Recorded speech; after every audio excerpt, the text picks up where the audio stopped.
Good morning, ನಾನು ನಿಮ್ಮ ಸೂರ್ಯ ಕೀರ್ತಿ. ಇವತ್ತು ಬೆಳಿಗ್ಗೆ ಬೇಗ ಎದ್ದು ಕಾಫಿ ಕುಡ್ಕೊಂಡು ನಾವು ಹೊರಟಿದ್ದೆ ಬನ್ನೂರಿಗೆ ಏನು ಎದ್ದಷ್ಟು ಹೋಗ್ತಿದ್ದಾರೆ ಅಂತ ಅಂದ್ಕೊಂಡ್ರೆ ಇವತ್ತೊಂದು ಫಂಕ್ಷನ್ ಇತ್ತು. ಅದಕ್ಕೆ ನಮ್ಮ ಅಮ್ಮನ ಮನೆಗೆ ಬೆಳಗ್ಗೆನೆ ಬಂದೆ. ಅವ್ರು ಕೆಲ್ಸಕ್ಕೆ ಹೋಗ್ಬೇಕಿತ್ತಲ್ಲ, ಅಷ್ಟರಲ್ಲಿ ನನ್ನ ಬಿಟ್ಬಿಟ್ಟು ಹೋದ್ರು. ನಾಷ್ಟ ಮಾಡ್ಕೊಂಡು ನಾನು ಫಂಕ್ಷನ್ಗೆ ಹೋಗ್ಬೇಕಂತ ಹೇಳಿದ್ನಲ್ಲ, ಅದಕ್ಕೆ ರೆಡಿ ಆಯ್ತಿದ್ದೆ. ರೆಡಿಯಾಗಿ ನಾನು ನಮ್ಮ ಅಕ್ಕ ಎಲ್ಲ ಶಾಸ್ತ್ರ ಮಾಡೋ ಹತ್ರ ಹೋದ. ಶಾಸ್ತ್ರ ಮಾಡಿಬಿಟ್ಟು ಊಟ ಮಾಡಿಕೊಂಡು ಬೆನ್ನೂರಲ್ಲೇ ಸ್ವಾಮಿಗೌಡ ಚೌಟ್ರಿ ಹತ್ರ ಏನೋ ಒಂದು ಆಫರ್ ನಡೀತಿದೆ, 130 ರೂಪೀಸ್ಗೆ ಐಟಮ್ ಸಿಗುತ್ತೆ ಅಂತ ಅಂದರು. ಐಟಮ್ ತೊಗೊಂಡು ಮನೆಗೆ ಬಂದು ಸ್ವಲ್ಪ ಹೊತ್ತು ಮಲಗಿದ್ದು. ಅಷ್ಟರಲ್ಲಿ ಸಂಜೆ ಆಗಿಬಿಟ್ಟಿತ್ತು. ನಮ್ಮ ಗಗನಂದು ಬರ್ಡೇ ಇತ್ತು ಇವತ್ತು. ಅದಕ್ಕೆ ಅವಳಿಗೆ ಕೇಕ್ ಕಟ್ ಮಾಡ್ಸೋಣ ಅಂತ ಬೇಕ್ರಿಗೆ ಹೋಗಿ ಕೇಕ್ ತಗೊಂಡು ಮನೆಗೆ ಬಂದು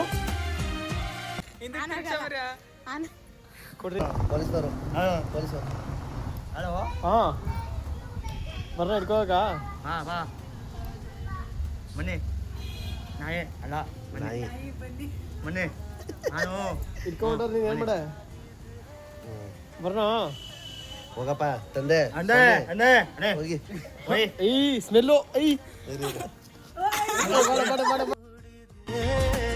ಎಂದೆಂದಿಗೂ ನಗುತ್ತಿರು ನೀನು, ನಿನ್ನ ನಗುವಲ್ಲೇ ನಗುವೆನು ನಾನು. ಯಾಕೆಂದರೆ ಬರ್ತಡೆ ನಿನ್ನ ಬರ್ತಡೆ ಕಟ್ ಮಾಡಿಸ್ಬಿಟ್ಟು ಎಲ್ಲರೂ ಕುತ್ಕೊಂಡು ಊಟ ಮಾಡ್ತಿದ್ದು. ಊಟ ಮಾಡಿಬಿಟ್ಟು ನಮ್ಮೂರಿಗೆ ಬಂದು. ಇದು ಇವತ್ತಿನ ವ್ಲಾಗ್ ಆಗಿರುತ್ತೆ. ಇಷ್ಟ ಆದರೆ ಲೈಕ್ ಮಾಡಿ, ಶೇರ್ ಮಾಡಿ, ಫಾಲೋ ಮಾಡೋದನ್ನ ಮರಿಬೇಡಿ.